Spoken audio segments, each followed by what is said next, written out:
They lifted the burn ban yesterday, I think, so no more burn ban. So that means that they can um, have fires again at the campground.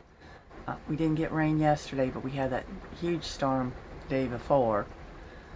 But for a rainy season, it really hasn't been that bad. And so far, we're getting the rain this time without the thunder and lightning so far.